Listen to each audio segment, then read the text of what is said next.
comment est-ce qu'on sait qu'il y a des changements climatiques? Donc, on entend dans les nouvelles, les climats changent, il y a le réchauffement climatique, mais nous, comme scientifiques, on a besoin de voir visuellement, on a besoin de données pour confirmer cela. Et c'est ça qu'on va expliquer aujourd'hui. Donc, voyons voir. Nous allons regarder ceci. Parfait. Donc, n'oubliez pas que nous, comme scientifiques, on est prêts à discuter et à comprendre la perspective des gens. Par contre, on a besoin de données scientifiques pour confirmer, dire, OK, est-ce que c'est seulement une histoire ou est-ce qu'il y a une réalité derrière cela? Donc, comment est-ce qu'on sait ou quels sont des indicateurs qu'on a remarqués? Voyons voir. La première chose, c'est la fonte des banquises. On a remarqué avec les années que, alors les banquises, qu'est-ce que c'est? C'est les calottes glaciaires. Si nous prenons notre globe terrestre, on a au pôle nord ici et au pôle sud des calottes glaciaires qui sont présentes.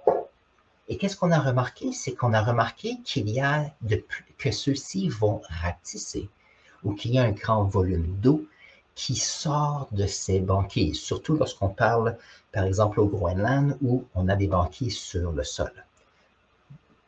Donc, on a ici ces glaciers qui fondent d'une façon beaucoup plus rapide que dans le passé. Ici, j'ai un petit point intéressant, c'est comment est-ce que l'albédo peut changer cela. Maintenant, l'albédo, c'est quelque chose qui est intéressant comme définition. Je ne sais pas si je peux trouver ici une définition qui est bonne pour nous. L'albédo va comme ceci. C'est le pourcentage de lumière qui arrive de notre Soleil qui est réfléchi sur un autre objet et donc la lumière est réfléchie dans l'espace. Alors, comment est-ce qu'on peut regarder ça? Nous avons ici notre planète. Oups. Voyons voir si on peut vous montrer cela. Parce qu'on parle souvent de changement climatique, mais comment est-ce qu'on remarque cela? On a notre Soleil qui est comme ceci. La chaleur arrive sur notre petite planète. Mais bien sûr, notre planète est une sphère. Ça veut dire qu'ici, on a de l'énergie qui est absorbée. Donc, si c'est les océans qui sont ici, les températures vont augmenter.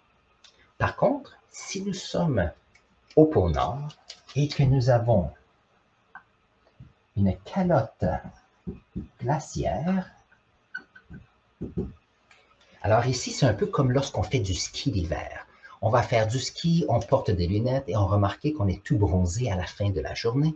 C'est qu'on a le soleil qui arrive du soleil et l'énergie du soleil qui est réfléchie sur la neige blanche. Ça veut dire que si on a une calotte glaciaire ici, nous avons l'énergie du soleil qui arrive et réfléchie sur la calotte glaciaire. Donc, ça, c'est ce qu'on appelle l'albédo. Si nous avons des forêts tropicales où c'est vert foncé, il y a une petite albédo, l'énergie est absorbée. C'est pour ça que les forêts tropicales sont fantastiques. Ils adorent le soleil, photosynthèse très rapide. Lorsqu'il y a des calottes glaciaires, il y a un grand albédo, il y a une grande réflexion de notre énergie solaire. La difficulté, par exemple, c'est que si les calottes glaciaires deviennent de plus en plus petites, donc disons qu'on a du soleil qui fait qu'il y a réflexion dans l'espace, si les calottes glaciaires rapetissent, comme ceci, les rayons ne seront plus réfléchis dans l'espace, mais iront dans les océans. Et donc, le fait que les calottes glaciaires deviennent de plus en plus petites, c'est une observation que l'on peut faire, mais nous savons que ça change l'albédo de notre planète. Donc, moins d'énergie qui est réfléchie, ça veut dire qu'il y a plus de chaleur qui reste. Les banquises qui rapetissent ou qui fondent, c'est une autre observation que la chaleur augmente. Très bien. Donc ici, on a une photo ici de la calotte glaciaire ici dans l'Arctique.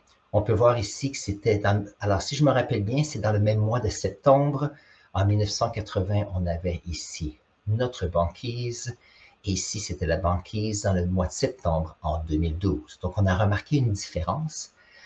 Alors ça, c'est une photo qui n'a pas de droit d'auteur, mais si vous faites une recherche, vous allez voir, on peut avoir quelques détails supplémentaires.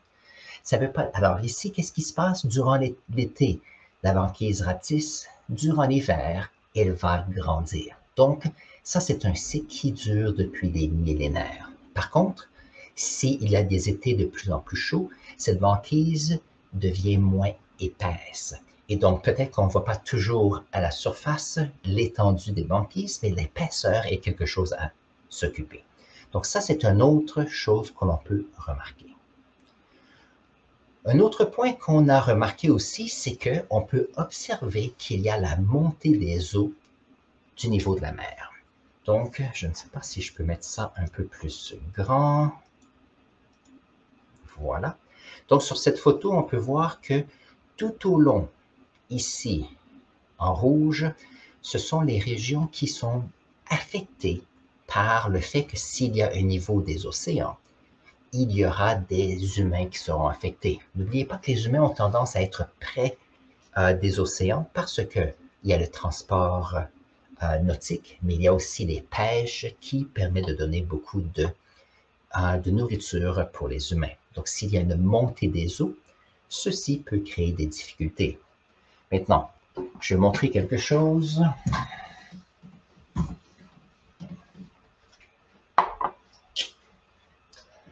Alors,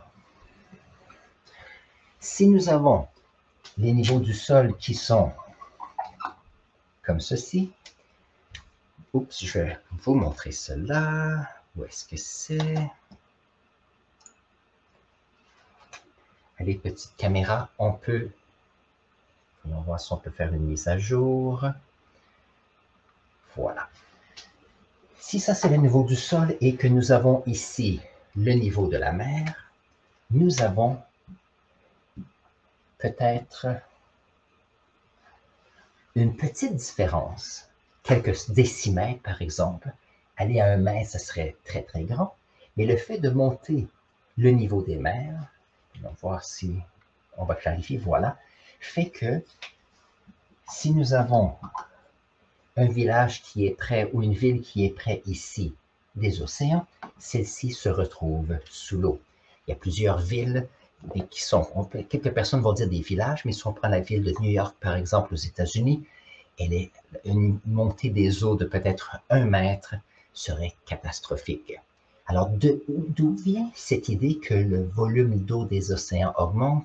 Il y a 2 façons. La première, fonte des banquises. Non. C'est la fonte des glaciers. Donc, si on a ces grands glaciers qui sont sur les terres, comme au Groenland, par exemple, donc je peux peut-être le montrer ici. Si on a la banquise qui est ici au Groenland, ou même dans les glaciers au Groenland ou des glaciers partout à travers le monde, s'il y a un réchauffement, ça c'est de l'eau qui est sur la Terre. Donc il y a eu de l'évaporation des océans et la neige est tombée au Groenland, par exemple. Donc c'est de l'eau qui a été extraite des océans. Si nous avons les glaciers du Groenland qui fondent, ou les glaciers ici de l'Arctique, de l'Antarctique, excusez, qu'est-ce qu'on se retrouve? On se retrouve avec de la nouvelle eau qui arrive dans les océans. Donc, lorsqu'il y a la fonte des glaciers, il y a une augmentation de volume qui est dans les océans. Et l'autre chose, bien sûr, l'expansion thermique. L'expansion thermique, qu'est-ce que c'est? C'est que si on a un volume d'eau qui a une certaine température, si on augmente la température de quelques degrés, les molécules vont bouger un petit peu plus. Et en bougeant un petit peu plus, il fait une expansion du volume d'eau juste à cause de cela. Alors, ce n'est pas un changement de volume qui est très, très grand. Disons que ça peut être 1%, 2%. Mais la difficulté, c'est que 1 ou 2% d'augmentation de volume sur des milliers, des millions de kilomètres cubes d'eau, ça peut faire un changement. Donc, on peut observer ces changements de niveau des océans. Donc, ça, c'est quelque chose que l'on peut observer. Bien sûr, les scientifiques, on aime les données. L'autre chose qu'on a remarqué, c'est qu'il y a la baisse du pH des océans. Donc, ici, il y a certaines choses. Alors ici, lorsqu'on a estimé le changement des niveaux de pH, parfait. Ça, c'est des observations qu'on peut remarquer dans nos océans. Alors, si on pense qu'il y a dans notre atmosphère une augmentation de CO2, par exemple, ou de d'autres gaz qui permettent d'avoir des précipitations acides, on a des océans qui sont un peu plus acides et la conséquence de cela, c'est que on a cet acide qui arrive, donc cette augmentation d'acidité attaque les exosquelettes. Donc si on prend les crustacés par exemple, leurs coquillages, tous les coquillages qui sont bivalves, c'est la même chose. Et ça affecte les chaînes alimentaires. Vous allez dire, OK, comment est-ce que cette baisse de pH est notable? C'est le fait qu'on a une augmentation du CO2 dans l'atmosphère. Donc, s'il y a une augmentation de CO2, chose intéressante, le dioxyde de carbone est un gaz à effet de serre. Donc, en plus d'avoir un gaz à effet de serre qui garde un peu plus la chaleur, qui fait que les océans deviennent un peu plus chauds, donc expansion thermique, il y a aussi cette idée que ce CO2 entre dans l'eau des océans. Donc ça, c'est une observation que l'on peut remarquer. On peut remarquer aussi qu'il y a des désertifications et des sécheresses qui arrivent de plus en plus. Donc, si on prend la carte du monde, est-ce que je l'ai ici? Voilà. La carte du monde ici, on sait qu'avec les décennies, il y a eu une désertification qui arrive vers le sud. Il y a certains endroits en Amérique du Sud, il y a certains endroits où l'agriculture est beaucoup plus difficile aux États-Unis. Je sais qu'ici, en Chine, on travaille très fort pour aller contre la désertification, parce que si le vent chaud arrive, l'eau va quitter, et c'est un cercle vicieux. S'il y a moins d'eau, il y a moins de plantes. S'il y a moins de plantes, il y a moins de ces organismes qui retiennent la matière organique pour faire pousser les plantes, et c'est un cercle vicieux. Et la déforestation, bien sûr, n'aide pas. Donc, ça, c'est un point. L'autre, les inondations et les tempêtes. Maintenant, une inondation ou une tempête, c'est une question de météorologie. Par contre, si on remarque que depuis 5 ans, depuis 10 ans, peut-être depuis 20 ans, il y a beaucoup plus de tempêtes tropicales qui arrivent, qu'il y a beaucoup plus d'inondations qu'il n'y avait pas il y a 50 ans. Alors, le fait que ça arrive une fois, ce n'est pas grave, c'est une question de météo. Mais si c'est quelque chose qui revient, qui semble avoir une augmentation des volumes d'eau qui arrivent, là, ça fait une différence. Donc, par exemple, près d'Ottawa, depuis quelques semaines, il y a eu des tornades et des inondations parce qu'il y a eu des grandes pluies. Est-ce que ça, c'est une question de changement de climat? Pas du tout. Par contre, depuis quelques années, il y a quelques tornades qui ont lieu près d'Ottawa, ici au Canada. C'est une question de météo. Maintenant, si à partir de maintenant, il y a des tornades qui arrivent à chaque année et des grandes pluies torrentielles, à ce moment-là, on pourrait dire qu'il y a des changements météo, mais qui deviennent constants. Là, on se retrouve avec des climats qui peuvent changer. Un autre point ici, la santé. Alors, comment est-ce que la santé peut être affectée? Donc ici, la raison, c'est que si on a des bassins d'eau qui se réchauffent, on peut se retrouver avec certains micro-organismes qui y vivent, par exemple de l'E. coli, et ça, ce n'est pas bon. C'est pour ça que ici, près de Toronto, il y a un organisme qui s'occupe de la santé. Donc, il y a certaines plages qui sont fermées durant quelques jours, surtout s'il y a des bactéries dans l'eau. Et lorsque les bactéries s'en vont, à ce moment-là, les personnes peuvent retourner se baigner. Par contre, si on se retrouve avec un temps où, de façon permanente, on a de l'eau qui est chaude, on a des bactéries qui peuvent être là de façon permanente. Si les températures, les climats, donc si les climats changent, on peut avoir de nouvelles plantes qui peuvent arriver. S'il y a de nouvelles plantes qui arrivent dans une région, on se retrouve souvent avec de nouveaux pollens et on peut avoir de nouvelles allergies. Les nouvelles allergies, c'est une façon d'observer qu'il y a des changements dans le climat, parce que pour que de nouvelles plantes s'installent à un endroit, on a besoin des climats qui est stable pendant un long moment. La déforestation est aussi une autre difficulté parce que si on coupe les arbres, on enlève cette facilité aux plantes d'absorber le CO2. Donc, les humains, on est brillants, mais quelquefois, on n'est pas brillants. On coupe les arbres pour faire grandir les villes, pour brûler pour des sources d'énergie ou cuire la nourriture. Donc, on prend le bois et on produit du CO2, mais en coupant les arbres, on enlève cette opportunité de faire la collecte du CO2.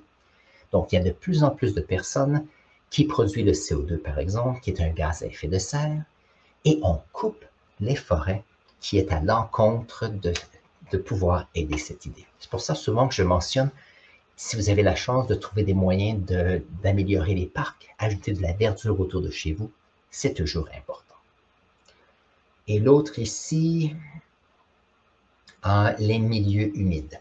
Donc, les milieux humides, ce sont les marécages, par exemple, des endroits où il y a une grande quantité d'eau disponible. Ça permet d'avoir une biodiversité qui est fantastique. Par contre, si on a des milieux humides qui est dans un endroit où les températures montent de façon constante, à ce moment-là, l'eau ne peut plus rester à cet endroit et ça affecte les écosystèmes à ce moment-là. Donc, lorsqu'on a des changements climatiques, qu'est-ce qui arrive? C'est qu'on a des changements qui sont globaux, mais qui arrivent de façon continue. Et à ce moment-là, ce n'est pas une question d'une année, donc ce n'est pas la météo qui change, mais ce sont les climats qui changent. Et ça, c'est la différence entre les deux. Alors, j'espère que vous avez apprécié toute cette information qui se rapporte aux indicateurs. Donc, comment est-ce que nous, les scientifiques, on fait des observations et on remarque des choses?